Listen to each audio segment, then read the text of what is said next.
Hey guys, what is going on? Carter here. Got a couple of new knives in the mail today. Really excited about these. As you can tell, totally blactical on these. Most of you, probably all of you, immediately know exactly what models these are. This is the ZT300 and the ZT200. Now you may be saying, what the hell, dude? These knives have been out for years. Why did you now just get them? Well, the reason for that is I never actually owned the 200 back in the day when it first came out and was popular. Just never picked it up. Reason for that is because ZTs were too expensive for me when these first came out, which is pretty interesting when you consider how far I've come. And it's not necessarily that I have more money or don't, or had less money per se. I mean, it's kind of true, but it's mainly just, priority wise. At that time, $150 was an insane amount of money to spend on a knife. So these ZTs were always a little bit out of my price range when they first came out, for the most part. I did actually pick up a 300 series. I think it was the 302, whatever one has the brown handles. I did pick that up.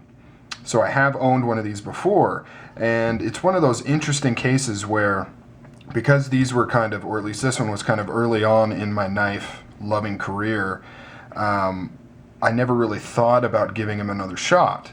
As soon as I kind of moved up into more expensive knives and things, I ended up selling my 300 and used those funds for something else and just never looked back until recently. And so I'm really excited to look at this knife again with new eyes. Now that I've owned a Hinderer, I've owned Striders, I've owned titanium frame locks. The first time I owned this, I really didn't even know what I had. I didn't even really know how awesome this knife was, because I was kind of just pretending that I knew what I was talking about, with the features, but I didn't really understand. And so now, kind of looking back at this, I'm actually blown away, as a lot of people were when it first came out.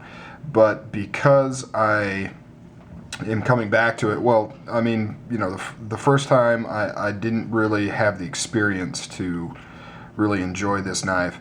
And, the price tag, I never carried it, which won't be the case now.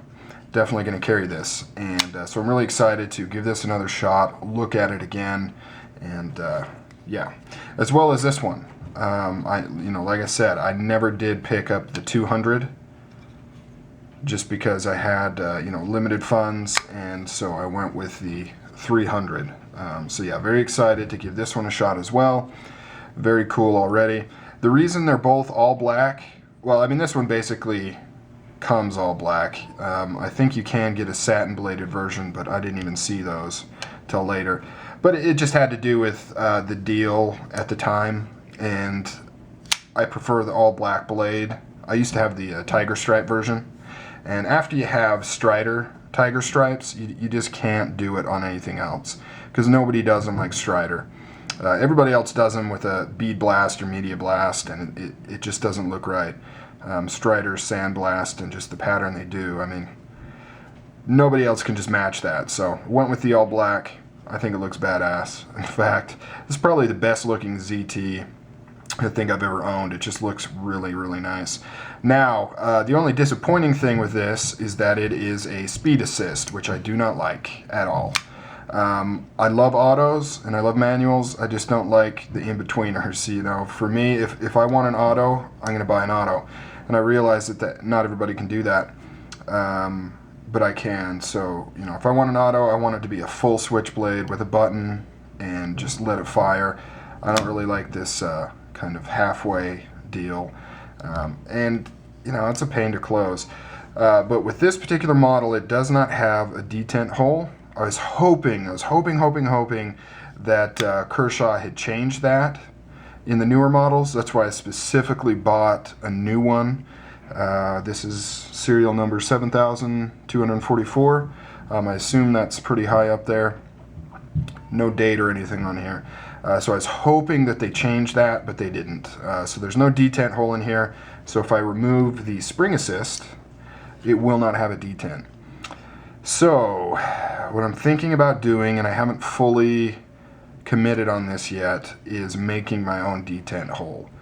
You know, obviously I'm a little nervous to do that because it's very easy to screw up your knife if you do it incorrectly, and seeing how I've never done one before, it's quite probable that I could screw it up.